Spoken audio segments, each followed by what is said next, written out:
Bonsoir les amis, j'espère que vous allez très bien. Alors pour ce soir, on va tout simplement continuer avec notre notion de fonction et pour aujourd'hui, on va notamment s'intéresser à la notion de branche infinie. Déjà, vous devez comprendre que lorsque je parle de branches infinies, c'est très important parce que c'est grâce aux branches infinies que tu peux rapidement tracer ta courbe. Lorsque tu étudies une fonction, le but c'est quoi? Le but c'est d'arriver à la fin à tracer une courbe. Et pour pouvoir tracer une courbe, ça serait sympa de savoir si une asymptote verticale, parce que si une asymptote verticale, supposons par exemple que je suis en train de tracer ma courbe, tu étudies, tu établis ton tableau d'évaluation. Maintenant, lorsqu'on veut tracer la courbe, on commence toujours par des asymptotes ou des branches paraboliques s'il existe. Donc, c'est dit tout simplement que si je veux par exemple tracer ma courbe, j'ai vu tout simplement que x égale à 2, par exemple, est asymptote verticale. J'ai vu par exemple y égale à 4 est asymptote horizontale. C'est dit que quoi? Je commence toujours pour tracer ma courbe par mettre les asymptotes. Donc, je vais mettre mon x égale à 2, une droite comme ceci. Et avec ces deux petits trucs en haut pour tout simplement dire que c'est une asymptote verticale. L'asymptote horizontale, je peux tracer quelque chose comme ceci, ainsi de suite. Donc, avec ceci, je peux tout simplement, par exemple, dire quoi? Peut-être que ta courbe sera quelque chose comme ceci. Ça passe et ça suit l'asymptote verticale. Et ensuite, peut-être ça va suivre l'asymptote horizontale. Donc, les asymptotes sont très importants pour pouvoir tracer rapidement et facilement une courbe. C'est la raison pour laquelle vous étudiez les branches infinies. Maintenant, lorsqu'on parle de branches infinies, tu dois savoir que d'un côté, on a les asymptotes. Donc, la courbe va suivre l'asymptote, se rapprocher très près de l'asymptote, ne pas toucher l'asymptote pour l'asymptote verticale. Et on a aussi les branches paraboliques. C'est-à-dire, par exemple, que lorsqu'on vous dit souvent que admet une branche parabolique de direction, l'axe des abscisses, c'est dit quoi? C'est-à-dire, par exemple, que tu peux tracer une courbe. Et ta courbe, c'est quoi? Voici l'axe des abscisses. Donc, des directions, ça veut dire quoi? Ça veut dire que ta courbe va suivre la même direction que l'axe des abscisses. Donc, si tu as une branche parabolique de direction, l'axe des abscisses, on peut dire qu'on a peut-être une courbe qui est quittée comme ça, peut-être en plus l'infini de direction. Donc, ça suit la même allure que l'axe des abscisses, mais ça ne se rapproche pas. Or, si c'était l'asymptote devait faire quoi? L'asymptote, si c'était asymptote y égale à 0, ça devait, la courbe devait bien suivre l'asymptote. Vous voyez un peu du genre. Donc, première des choses que j'aimerais vous faire comprendre, c'est déjà de connaître et de maîtriser la différence entre branche parabolique et asymptote. Lorsque j'ai une asymptote dans mon repère, c'est dit quoi? C'est dit que ma courbe va se rapprocher de l'asymptote très près, ne va pas la toucher.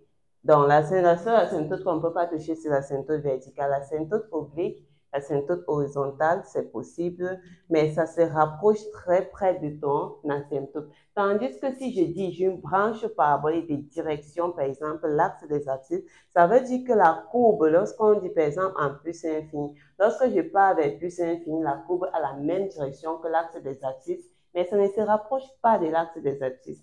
Sinon, on devait dire qu'on a une asymptote horizontale. Mais sans plus tarder, on va tout simplement passer à l'essentiel à retenir en ce qui concerne cette notion. La première chose, pour résumer tout simplement les branches paraboliques, c'est ce qu'il y a 6 choses à connaître. Donc, première des choses, c'est quoi? Vous savez sûrement ceci. Si je calcule, par exemple, la limite lorsque x tend vers un réel de f de x, si ça vous donne l'infini, on va tout simplement conclure que x égale à 0 est asymptote verticale. Donc, pour tracer l'asymptote verticale, x égale à 0, c'est dit quoi? C'est dit tout simplement que tu passes sur l'axe des abscisses. On sait que voici l'axe des x, ça c'est l'axe des y. Tu trouves A et tu traces tout simplement une droite verticale, d'où asymptote verticale. Et on met ces petits messieurs pour préciser bien que ce sont des asymptotes. Donc, pour savoir si une asymptote verticale ou si tu calcules la limite d'un réel, ça te donne l'infini, tu conclus tout simplement que là, j'aurai une asymptote verticale. Maintenant, si tu calcules plutôt la limite maintenant à l'infini, donc si je fais ma limite lorsque x tend vers l'infini, donc quand on dit infini, ça fait que plus l'infini, ça fait que moins l'infini. Donc, si tu calcules maintenant la limite à l'infini, donc ici notre fonction c'est f de x, on met des branches paraboliques de cf. Donc, si ceci te donne un réel que je vais appeler b, ça veut dire quoi? Ça veut dire tout simplement que y égale à b, ça sera asymptote horizontale. Donc ici, y égale à 4. Voilà comment tu traces une asymptote horizontale tout droit. Donc, si tu as ta limite à l'infini te donne un réel, tu conclus que j'ai une asymptote horizontale. Si la limite en un réel te donne l'infini, tu as une asymptote verticale. Maintenant, si tu calcules, par exemple, c'est notre fonction f de x, la limite lorsque x tend vers l'infini de f de x moins 1, on va dire c de x plus d, ce qu'on a d'utiliser a et b, ça te donne 0. C'est-à-dire quoi? C'est qu'on vous dit souvent, c'est par exemple, supposons qu'on te donne y égale à 2x moins 1. On va montrer que c'est une asymptote oblique. Ça, c'est une droite oblique dirigée comme ça, comme ceci. Donc, ce n'est ni verticale ni horizontale parce qu'il y a x et y. Donc, ça sera une droite oblique.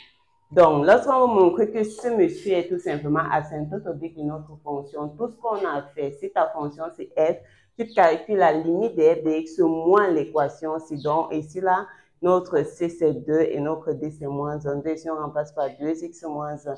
Si ça te donne 0, tu conclus que c'est une asymptote oblique. Mais toi-même, tu peux déterminer l'équation de l'asymptote oblique et on va voir ça en bas. Donc, voici ce qui concerne les asymptotes. Ça veut dire que y égale à c de x plus d, c'est tout simplement asymptote oblique. Donc, en ce qui concerne les asymptotes, tu pourrais avoir une asymptote verticale, une asymptote horizontale ou tout simplement une asymptote oblique. Maintenant, intéressons-nous aux branches paraboliques. Supposons par exemple maintenant que tu calcules la limite à l'infini. Supposons que toi, tu calcules la limite lorsque x tend vers l'infini de f de x. Si tu calcules ce monsieur, il te donne l'infini. Tu ne t'arrêtes pas en aucun de ces trois. Si tu continues, tu calcules la limite lorsque x tend vers l'infini toujours de f de x sur x. Si ceci te donne 0, on va tout simplement dire quoi? Si ça te donne 0, on va dire tout simplement que on a une branche parabolique. Donc, on a une branche parabolique de direction, dans des directions, l'axe des axes de direction, on va dire OI. Attention au principe que voici notre O, voilà notre I. Donc, lorsque tu calcules la limite à l'infini ou en un réel, ça veut dire quoi? Ça veut dire que ce n'est pas toujours obligé d'être en infini. Ça veut dire que si je calcule peut-être la limite ici, là, ça me donne l'infini. Si je calcule la limite de f de x sur x, ça donne 0. J'ai une branche parabolique de direction, l'axe des abscisses en l'infini. Si c'est en un réel, tu vas dire que c'est en x0. Donc, voilà tout simplement ce que tu peux avoir. Tu peux aussi avoir un cas de figure où tu calcules la limite si ça donne toujours l'infini. Donc, la limite lorsque x tend vers l'infini de f de x te donne toujours l'infini. Maintenant, lorsque tu calcules plutôt la limite lorsque x tend vers l'infini de f de x sur x, ça te donne l'infini. Si ça te donne l'infini, on va tout simplement dire qu'on a une branche parabolique toujours, mais cette fois-ci de direction, l'axe parabolique de direction, l'axe des ordonnées. Donc, n'oubliez pas ce qu'on a dit. On a dit des directions, l'axe des ordonnées, c'est quoi? Ça veut dire que ça, à la droite, c'est la direction de notre branche parabolique. Ça veut dire que si je trace ma courbe, si c'est en plus ou en moins infini, par exemple, si c'est en plus infini, ça veut dire que la courbe va suivre la même direction que l'axe des abscisses sans toutefois trop se rapprocher. Si elle se rapproche, ça veut dire que ceci, c'est plutôt une asymptote horizontale. Lorsqu'on dit des directions, l'axe des ordonnées, voici l'axe des ordonnées, ça veut dire que ma courbe pourrait être comme ceci. Elle monte comme ça et elle suit la même direction que l'axe des ordonnées, mais elle ne se rapproche pas trop. C'est ça la différence entre l'asymptote et la branche parabolique. Et bien sûr, on peut avoir 0, on peut avoir l'infini. On peut tout simplement encore dire la limite. Donc, si tu calcules la limite lorsque x tend vers l'infini de f de x, ça te donne l'infini. Ensuite, tu calcules la limite lorsque x tend vers l'infini de ceci, f de x sur x. Si ça te donne un réel, appelons ça E, vu qu'on a utilisé A, qu'on ne confonde pas. Appelons ça E, E appartenant à R étoile, parce qu'on a que si c'est 0, c'est une branche parabolique de direction OI. Lorsque tu calcules la limite ci, si ça te donne E, ce que tu vas faire ensuite, c'est tout simplement calculer la limite lorsque x tend toujours vers l'infini de f de x moins E de x. Donc, ce que tu as trouvé ici, tu fais E fois x, tu calcules la limite de ceci. Si ceci-là te donne l'infini, on va tout simplement dire quoi? On va tout simplement dire qu'on a une branche parabolique de direction y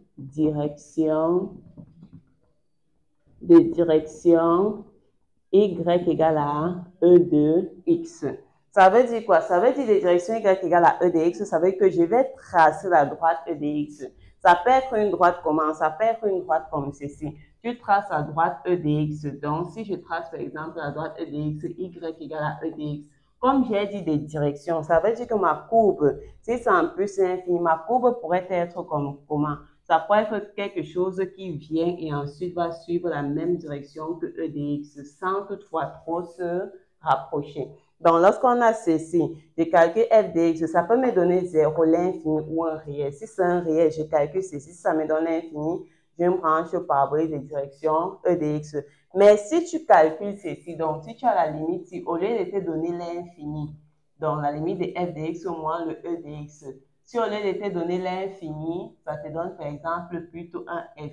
Le f sera appartenant à R, ça peut être 0. Si c'est 0, on va tout simplement dire que y égale à E de x plus f est tout simplement asymptote oblique, pardon.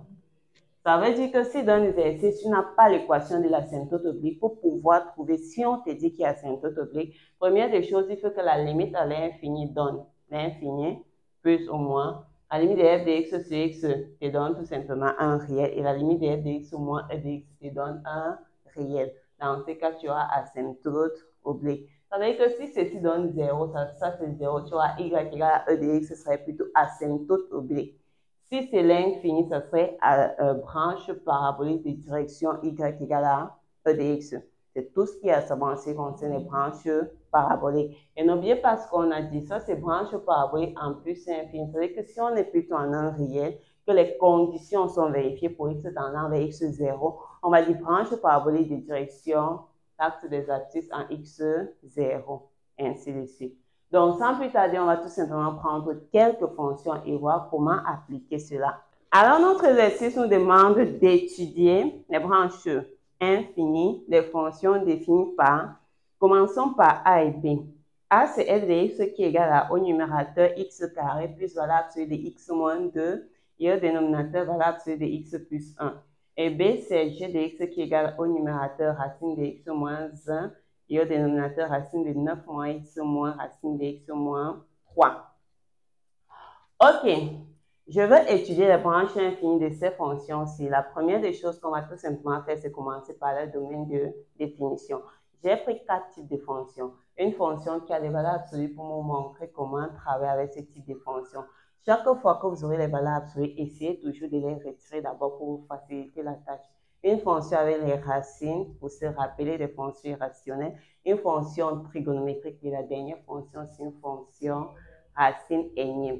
Alors, sans tarder, nous allons passer tout simplement à la correction. Donc, prenons le petit cas.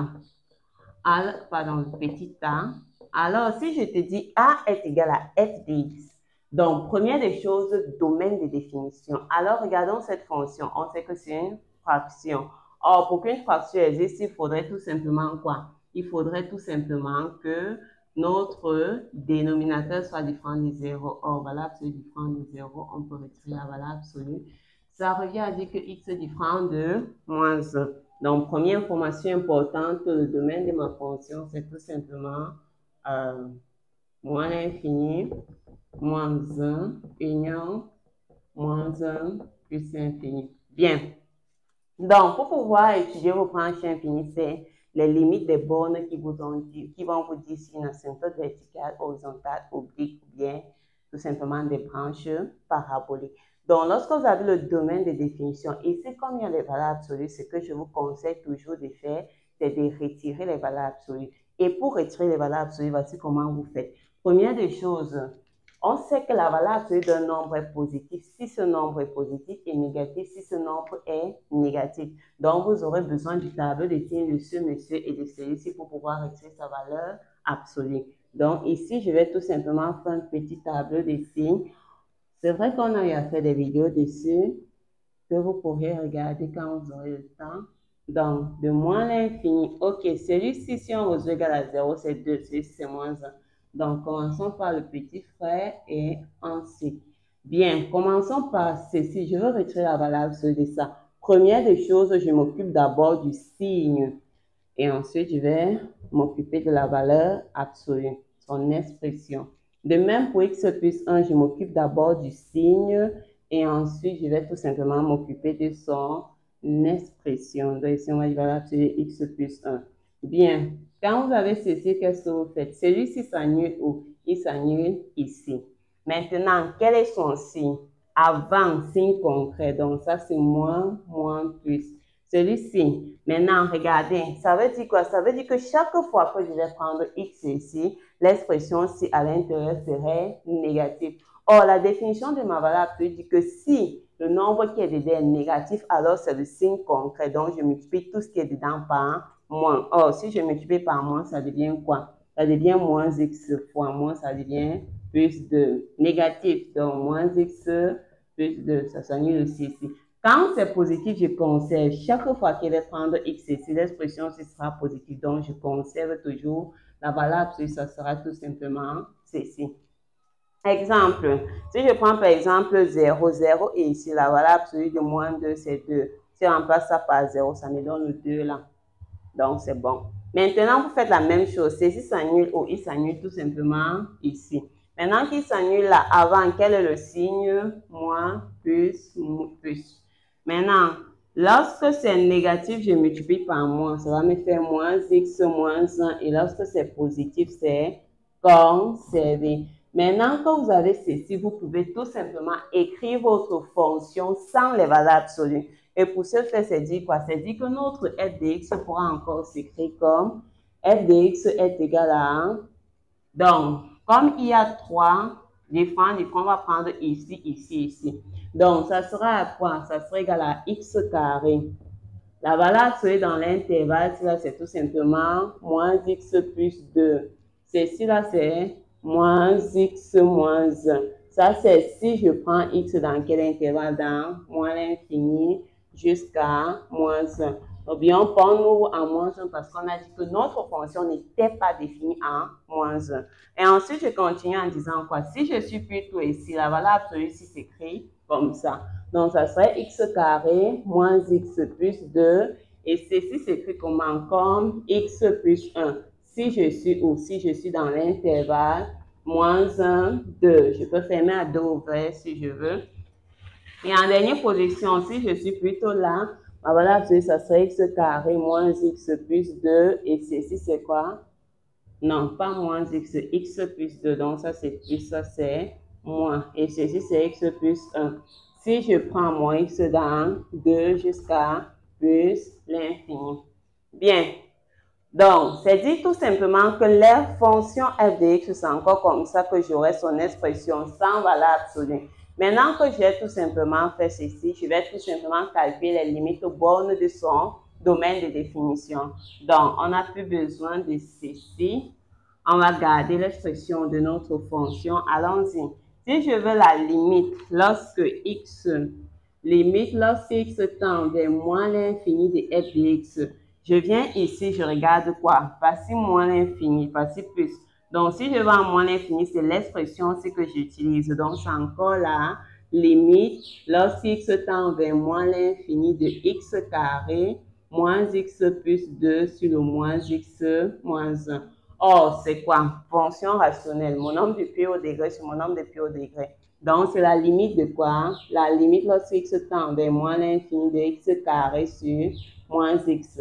Si on simplifie les x, on reste avec moins x. Comme c'est moins, ça sera tout simplement plus l'infini. Maintenant, comme ça t'a donné l'infini, ça veut dire quoi? Ça pourrait être une branche parabolique de direction OI, de direction OJ, de direction y égale à A de quelque chose ou à une asymptote horizontale. Donc, quand vous avez l'infini, vous faites quoi? On continue avec la limite lorsque x tend toujours vers moins l'infini de f de x sur x. Comme je suis en moins l'infini, c'est l'expression que j'utilise toujours.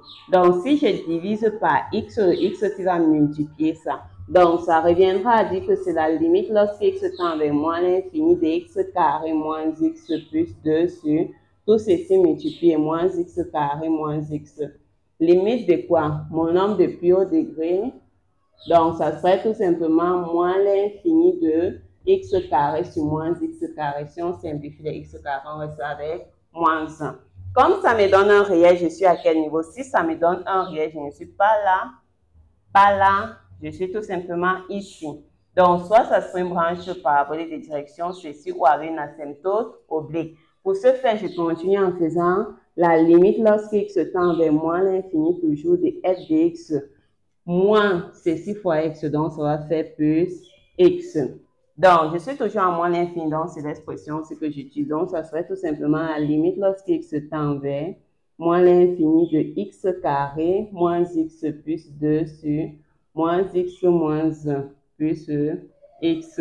Donc, si je commence par ranger ceci, ça va nous faire x carré moins x plus 2, ceci fois x, ça va faire moins x carré moins x, le tout sur moins x moins 1. Donc, les x carrés s'en vont, les moins s'additionnent, ça serait dans la limite.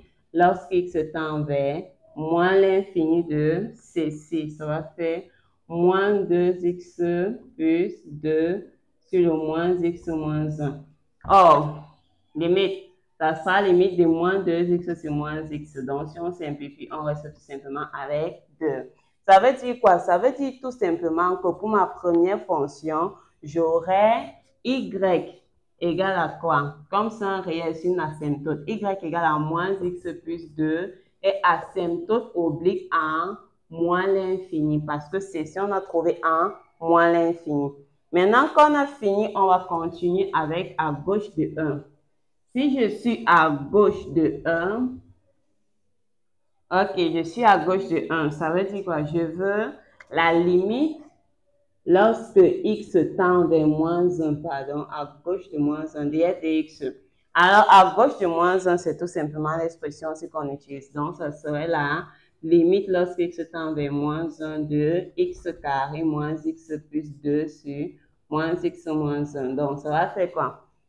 Ok, à gauche, ça va tout simplement nous faire, ok, ici, là, ça va faire 0, moins 1 au carré, c'est 1, moins 1, ça va nous faire plus, donc ça va faire 4, 4 sur 0. N'oubliez pas, lorsque vous êtes à ce niveau, je suis à gauche de moins 1, je cherche quel est le signe de ceci, ça vous s'agit si c'est un 0 plus ou un 0 moins.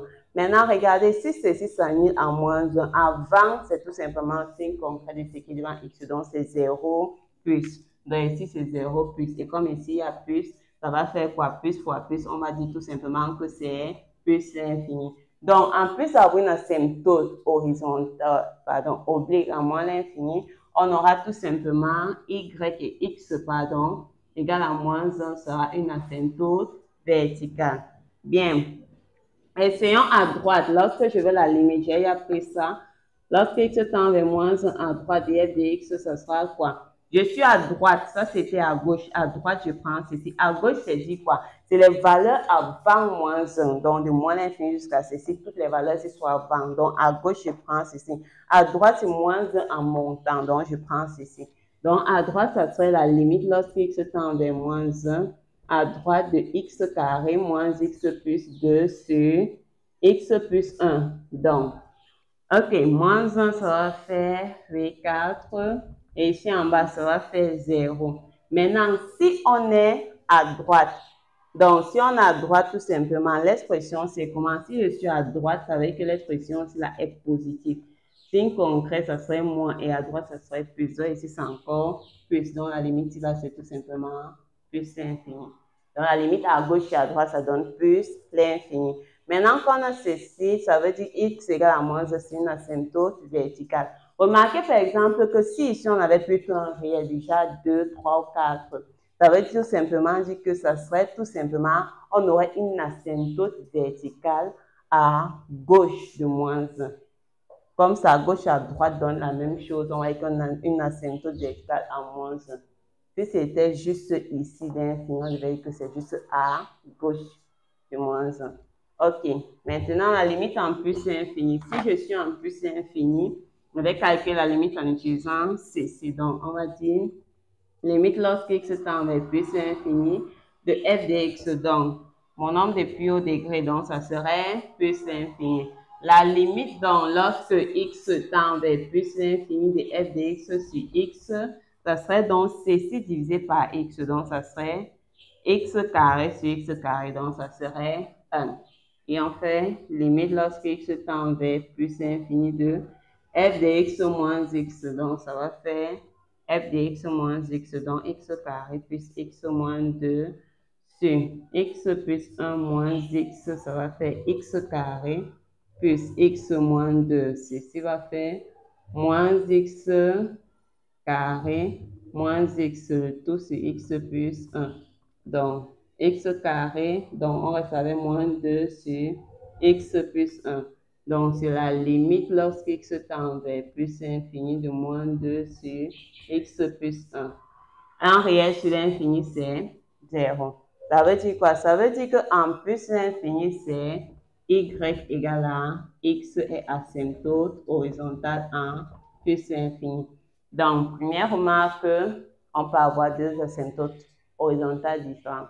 Donc, en moins l'infini va l'équation de notre asymptote, en plus l'infini va tout simplement l'équation. C'est dit quoi? C'est dit que si tu veux tracer cette courbe, lorsque tu vas tracer, tu mets les deux asymptotes. Mais quand tu veux tracer pour la première courbe, tu traces peut-être sur la droite. Par exemple, x0, c'est 2, donc 2. Par exemple, x moins 2, c'est 0. Donc, quand on dit en moins l'infini, tu traces juste sur la droite, on ne traverse pas l'axe des ordonnées. Maintenant, en plus l'infini, tu traces plutôt maintenant la droite-ci. Donc, voilà tes deux asymptotes. Lorsqu'on a dit que asymptote en moins l'infini, tu ne traverses pas l'axe des ordonnées. En plus l'infini, tu ne traverses pas l'axe des abscisses. Tu traces juste la moitié, et ainsi de suite. Nous allons maintenant passer à l'étude de notre deuxième fonction. Donc, première des choses, domaine de définition.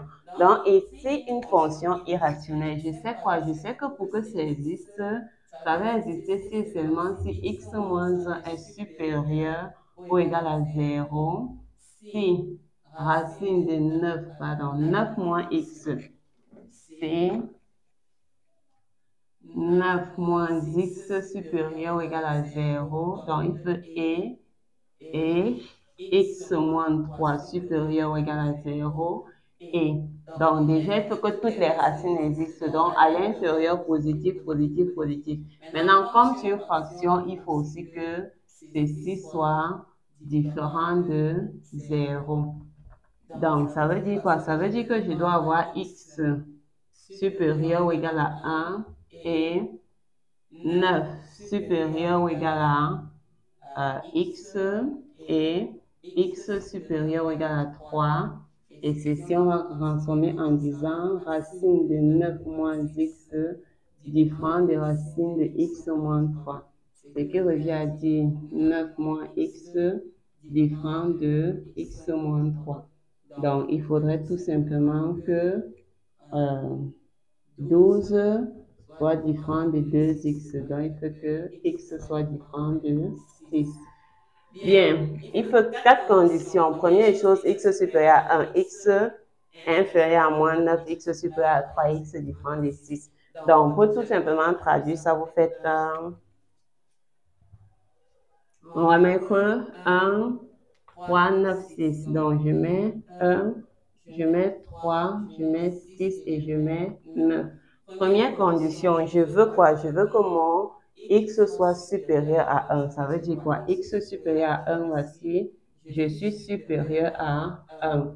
Pas d'autre. Je veux que x soit inférieur à 9. Si je suis inférieur ou égal à 9, ça veut dire quoi? Ça veut dire tout simplement, je suis inférieur ou égal à 9. Ensuite, je veux que ce soit supérieur ou égal à 3. Je veux que ce soit supérieur ou égal à 3. Supérieur ou égal à 3, c'est tout simplement ceci. Et le dernier, je veux que ce soit différent de moins 6. Ça veut dire que notre cher moins 6, on ne le prend pas. Donc, on cherche ce qui est touché 3 fois. Par le noir, par le bleu et par le rouge. Donc, voici notre ensemble de solutions privées de moins 6. Donc, ici, le domaine de cette fonction, ça serait tout simplement 3, 6, union, 6, 9. Donc, quand vous rassemblez, pardon, fermez, ça peut être égal. Quand vous rassemblez toutes les conditions, vous faites tout simplement, je suis supérieur à 1, donc de 1 en montant, j'ai mis ça en noir. Je suis inférieur à 9, ça veut dire que de moins l'infini jusqu'à 9, je suis supérieur à 3, de 3 jusqu'à plus infini, et je suis différent de 6. Donc, voilà ce qui est assuré par les trois couleurs. Donc, de 3 jusqu'à 6, on rejette 6 et jusqu'à 9. Donc, ici, le domaine de notre fonction, c'était tout simplement... Le domaine de notre fonction, c'était 3, 6, 6, 9. Bien. Maintenant qu'on a ceci, on va tout simplement limite. Donc, commençons par la limite en 3. La limite lorsque x tend vers 3 de g de x, c'est tout simplement, je remplace par 3, ça va me faire racine de 2, je remplace par 3, ça va me faire racine de 6, je remplace par 3, ça va me faire 0, donc c'est tout simplement ceci. Or, ceci c'est quoi? Ça serait racine de 2 sur racine de 2 fois racine de 3. Donc, ça serait racine de 3 sur 3. Donc, par la symptôte, rien d'intéressant. Limite lorsque x tend vers 6 à gauche de g de x, ça serait tout simplement limite lorsque x tend vers 6 à gauche. Si je remplace par 6, ça va nous faire quoi? Ici, ça va nous faire racine de 5. Si ceci, ça va faire racine de 3. Si ceci, ça va faire moins racine de 3 sur 0. Or, racine de 5 sur 0, on s'assure de savoir est-ce que c'est un 0 plus ou est-ce que c'est un 0 moins. On a vu tout simplement que ceci s'annulait en 6. Donc, si on résout égal à 6. Maintenant, on doit connaître quel est le signe. Pour ce faire, je peux tout simplement prendre l'expression ci, c'est-à-dire mon dénominateur. Avant, si je veux prendre par exemple 2, non pas 2, pardon, 4. Si on prend x égale à 4, j'ai racine de 9 moins 4, moins racine de 4. Racine de 4 plus 3, ça va donc faire racine de 5, moins racine de 7, donc c'est négatif, ce qui fait que ce serait 1, 0 moins à gauche. À gauche, c'est avant 6. Pour les valeurs avant 6, cette expression, c'est comment? Je prends une valeur avant 6. Ici, j'ai pris 4. Je vois que l'expression, c'est racine de 5 moins racine de 7 est... Pardon, ça c'est moins. Donc, si c'est moins, ça veut dire que ça sera moins. Ça veut dire que ça sera racine de 1. Ça veut dire que ça, c'est positif. Donc, c'est 0 plus. Donc, si c'est 0 plus, ça veut tout simplement dire que à gauche, c'est positif. Donc, c'est plus infini. Donc, si c'est plus infini, ça veut dire quoi? Ça veut dire que j'ai une asymptote verticale. Donc, x égale à 6 et asymptote verticale à gauche. Et on essaie de voir ce que ça donne en 2 g de x. Donc, ça serait racine de 5 sur 0. Maintenant, si on prend quelque chose qui dépasse, si on prend par exemple 7, ici, ça va nous faire racine de 2. Et si on prend 7, ici, ça va nous faire racine de 4. Donc, c'est moins, la limite, c'est moins l'infini. Donc, à chaque fois, lorsque vous avez un réel sur 0, on a dit que c'était l'infini. Maintenant, rassurez-vous, est-ce que c'est plus infini ou est-ce que c'est moins infini? Pour ce faire, j'ai besoin du signe du dénominateur. Donc, ici, on a une asymptote. On a une asymptote verticale. Donc, x égale à 6, c'est asymptote verticale. Ok, la limite en 9, si je fais la limite lorsque x tend vers 9, ça va tout simplement me faire racine de 8 sur 9,90 sur moins racine de 6. Donc, ça va faire quelque chose comme, si on simplifie ça, c'est 2 racine de 2. Ça, c'est racine de 2 fois racine de 3. Donc, simplifier, multiplier 2 racine de 3 sur 3. Donc, c'est tout simplement ça. Ici, on a tout simplement qu'une seule asymptote verticale. Maintenant, en C, on a AGX égale à x carré plus sinus x sur x et g de x égale à 1 et p de x égale à racine troisième à la puissance racine troisième de 2x carré moins x moins 6, le tout à la puissance 5. Ok, prenons les deux dernières fonctions. Déjà, pour le h de x, fonction trigo, chaque fois que vous aurez une fonction trigo, déjà, domaine de définition ici, c'est tout simplement, le d de h, c'est tout simplement, il faut que x soit différent de 0. Donc, ça serait moins l'infini 0, 0 plus l'infini. Bien. Lorsque vous voulez calculer la limite d'une fonction trigonométrique à moins l'infini, pensez toujours à le théorème des gendarmes, donc l'encadrement de votre fonction. C'est-à-dire quoi? C'est-à-dire que notre h de x, c'est x carré plus sinus x. Or, qu'est-ce que je sais du sinus? Je sais que le sinus x est compris entre moins 1 et 1. J'ai déjà ceci. J'ajoute le x carré.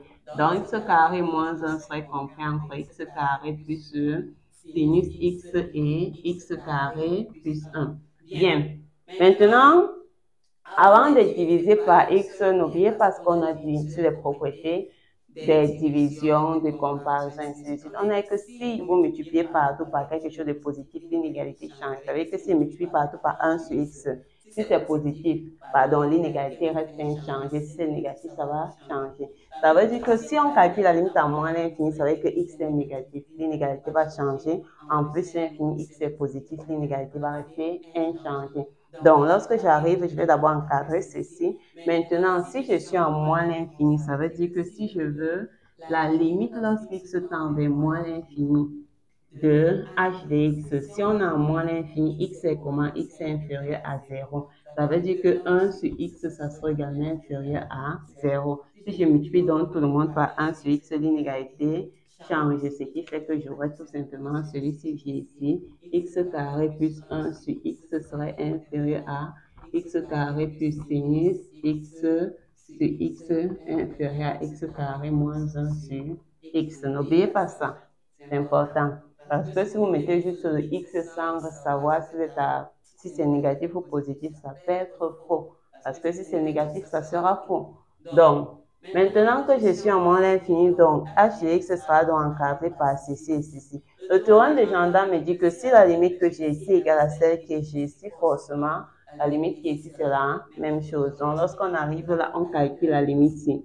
Or, la limite ici en moins l'infini, c'est tout simplement la limite de x carré. Donc, c'est encore la limite lorsque x tend vers moins l'infini, x carré sur x. Donc, c'est moins l'infini. De même, la limite lorsque x tend vers moins l'infini de x carré moins 1 sur x, c'est moins l'infini. Comme ça donne la même chose, on va dire que d'après le théorème des gendarmes, donc à vous la rédaction, d'après le théorème des gendarmes, j'aurai tout simplement la limite lorsque x tend vers moins l'infini de h de x qui est égal à moins l'infini. Donc, nous sommes ici. Allons-y avec h de x sur x. Si je suis h de x sur x, ça c'est h de x. Si je vais encore diviser par x, c'est multiplier encore par quelque chose de négatif. Donc, ça va encore changer. L'encadrement, donc, va devenir x carré moins 1 multiplié par 1 sur x. Donc, x carré inférieur à h de x sur x. Et ici, là, ça va faire x carré plus 1 sur x carré. OK. Lorsqu'on fait la limite ici, à moins l'infini, lorsqu'x tend vers moins l'infini de x carré moins 1 sur x carré, ça va faire x carré sur x carré, c'est 1. La limite, c'est également lorsque x tend vers moins l'infini de x carré plus 1 sur x carré, c'est aussi 1. Donc, je vais tout simplement conclure en disant que limite, lorsque x tend vers moins l'infini de h de x sur x, c'est 1. Bien.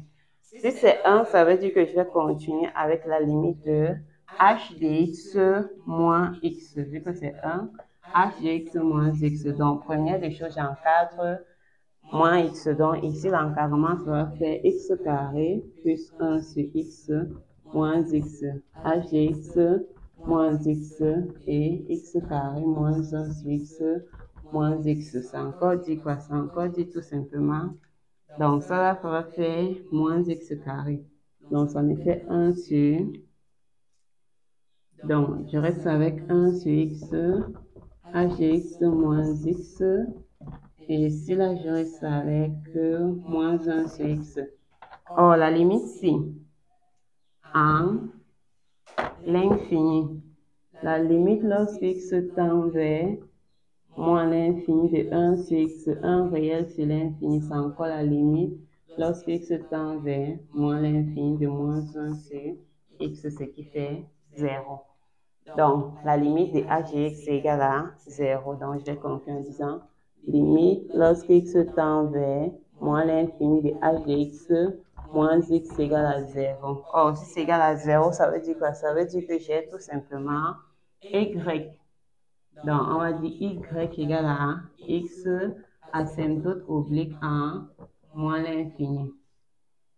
Ok, maintenant, allons-y en 0. Lorsqu'on est en 0, donc lorsqu'on est en 0, lorsque maintenant vous voulez la limite d'une fonction trigonométrique réelle, vous utilisez tout simplement les limites usuelles que nous avons vues.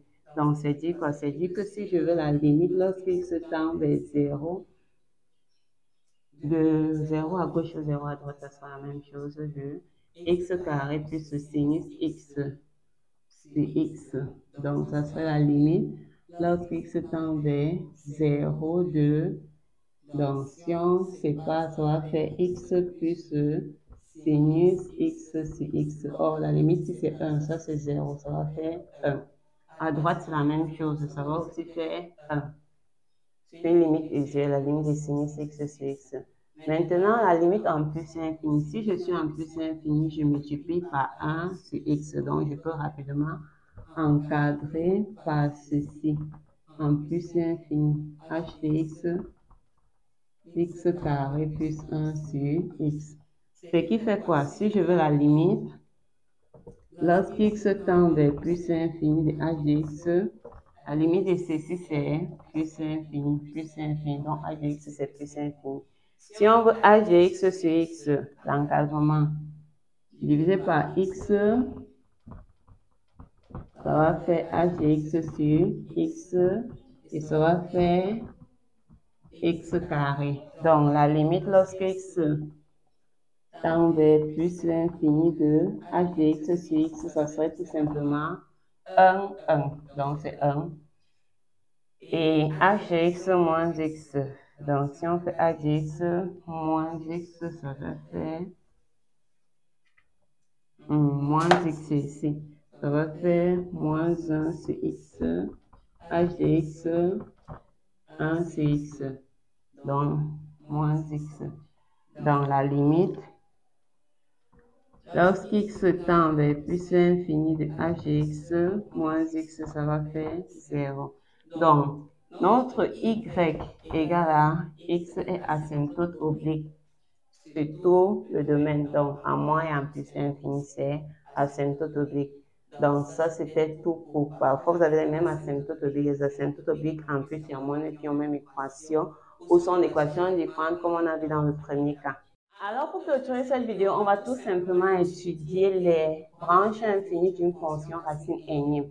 Alors, le domaine de définition d'une fonction racine énième dépend tout simplement de n. Si votre n est pair et non nul, on va tout simplement dire que le domaine de définition, il faudrait que ce qui soit à l'intérieur soit positif. Par exemple, les racines carrées. Pour résoudre racine carrée, il faut que ce qui soit à l'intérieur de la racine soit positif. Mais si c'est impair comme ici notre n c'est 3. C'est tout simplement défini sur R. Donc, ici, le domaine de définition de votre P, ça serait tout simplement R encore moins l'infini plus l'infini. N'oubliez pas, si n est pair, le domaine de définition, il faut que ce soit pair non nul. Il faut que ce qui soit à l'intérieur soit positif. Mais si c'est impair comme ici, le domaine c'est tout simplement R. Alors, à part ceci, une façon simple d'écrire ça, si vous voulez dériver, étudier, lorsque vous avez les fonctions racines énièmes, ça serait toujours plus facile d'écrire. C'est ça comme le 2x carré moins x moins 6 à la puissance 5e. Donc, on va calculer les limites de ça. Donc, pour dériver, vous appliquez les formules sur les dérivés. Donc, si je veux la limite lorsque x tend vers moins l'infini de p de x, c'est la limite lorsque x tend vers moins l'infini de quoi? De 2x carré moins x moins 6 à la puissance 5e. Or, si je prends la limite ici, la limite c'est en moins l'infini, pardon, ça sera la limite du monome de plus haut degré. Or, x carré, ça va faire plus infini. Or, plus infini, puissance, c'est tout simplement plus l'infini. Donc, la limite là, c'est plus l'infini. Comme c'est plus l'infini, calculons la limite lorsqu'x tend vers moins l'infini de p de x sur x. Ça encore dit quoi? C'est la limite lorsqu'x tend vers moins l'infini de 2x carré moins x moins 6 sur le tout à la puissance 5 tiers sur x. Donc, l'infini sur l'infini forme un indéterminé. Donc, il faut lever l'indétermination. Ici, pour lever l'indétermination, remarquez que le 5 tiers, je peux l'écrire comme quoi? Comme 3 plus 2, le tout sur 3. Donc, c'est encore 1 plus 2 tiers. En d'autres termes, ça revient à dire que mon 2x au carré moins x moins 6 à la puissance 5 tiers. Remarquez qu'on peut l'écrire comme 2x carré moins x moins 6 facteur de 2x carré moins x moins 6 à la puissance 2 tiers. Donc, si vous faites ça fois ça, on sait quoi? A à la puissance n fois a à la puissance m, c'est la somme des puissances. Si je fais 1 plus ici, ça me donne le 5 tiers. Bien. Maintenant, donc, ça veut dire quoi pour nous? Ça veut tout simplement dire que je vais écrire ceci comme la limite lorsque x tend vers moins l'infini de 2x carré moins x moins 6 sur x. Je mets le x multiplié par 2x carré moins x moins 6 à la puissance 2 tiers. Bien. Alors, ceci, c'est quoi? Ceci, c'est tout simplement simplifié avec x. Ça va faire 2x moins, moins 1 moins 6 sur x. Facteur de 2x carré moins x moins 6 à la puissance 2 tiers. Donc, si je veux la limite ici, donc c'est la limite lorsque x tend vers moins l'infini. Ok. 1 réel sur l'infini, c'est 0, 1, moins l'infini. Maintenant, si on sait que ça, c'est plus l'infini. À la puissance 2 tiers, ça sera plus l'infini. Donc, j'ai moins l'infini fois plus l'infini, ça va tout simplement me donner moins l'infini. Si la limite de p de x sur x donne l'infini, on a dit quoi? On a tout simplement branche parabolique. Donc, ici, on va dire branche parabolique de direction OJ, l'axe des ordonnées. De même, si nous sommes à plus infini, ceci va donner plus infini. Plus l'infini, plus l'infini. Ceci va donner plus l'infini. Donc, si nous sommes à plus l'infini, ce qui va changer, c'est que, comme ici va donner plus l'infini, on aura plus l'infini. Donc, si nous sommes à plus l'infini, on aura la limite. Lorsqu'x tend vers plus l'infini de p de x sur x, ça serait plus l'infini. Donc, on a branche parabolique de direction l'axe des ordonnées. Alors, c'était tout pour la vidéo d'aujourd'hui en ce qui concerne la notion de branche parabolique. Donc, on a essayé de voir quel est l'essentiel à retenir et surtout un petit exercice pour vous voir comment vous comporter lorsqu'on vous demande d'étudier des branches paraboliques. J'espère vraiment que ça vous a plu, que vous avez aimé. Si c'est le cas, n'oubliez pas bien sûr de mettre un pouce en l'air et bien sûr à la prochaine pour la dernière vidéo portant sur la continuité, les prolongements, les restrictions, ainsi de suite. Je vous dis à la semaine prochaine.